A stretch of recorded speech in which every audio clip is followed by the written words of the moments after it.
far as talking about singers getting in bands that you know, I mean, everyone knows that Jim, or most people I think know that by now, that Jim, our singer, after like 19 years in the band, decided to call it quits, hang it up, move on to greener pastures. But you know what they say about that, it's the grass is always greener on the other side till you get there. So we'll see about how he comes up. But you know, Pennywise has always been about moving forward, and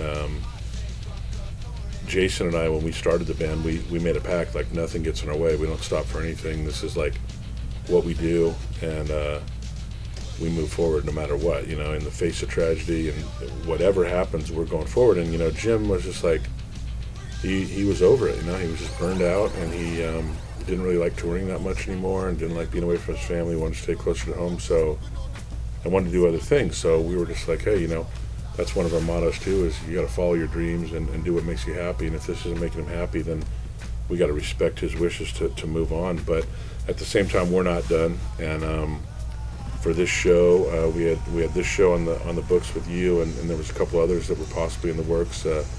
We hit up Zoli, singer of Ignite, Orange County hardcore band, been around 15 years. I think if you're a Pennywise fan, you know who he is. Most people do. Good friend, been on tour with us many times.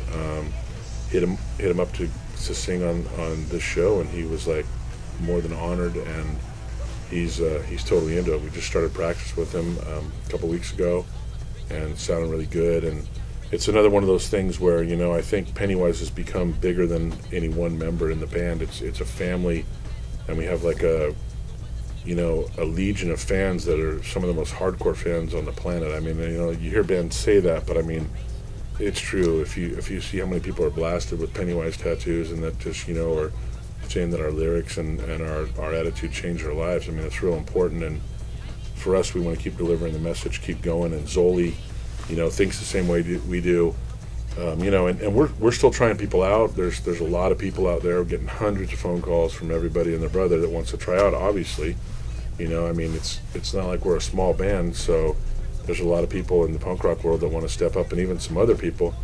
But for right now, you know, we figured, hey, we're going to go play some shows. We'd love to participate in the Smokeout. When you called me, you know, first thing I was just like, wow, yeah, I mean, we're on it. So, yeah, I mean, the response has been real positive about Zoli, and everyone, people that even are saying, I haven't gone to a Pennywise show in 5 years, man, I'm going to go check this out. Two of my favorite bands combining, so we'll see what happens. But I think from the looks of it, it's going to be a good day, and I think it's crazy that Pennywise is coming out after 19 years with a different singer on stage, and Sublime's coming out with Rome. There's going to be a lot of curiosity and a lot of people. I think, you know, music's music, and that's what moves you, you know. And if you close your eyes, you know, and just get into the songs, that's what it's about. It's not about a visual thing. I mean, yeah, sometimes, you know, people are used to a certain thing, but I mean, at the end of the day, it's the music and it's the words. And if somebody can get up there and deliver that with passion, then that's all I think the fans need to do to hear them, to keep them going. Them say expect no mercy. Fool, you should be my least worries. Got a deal with W2 1099s on mark, black helicopter swoop down and try to put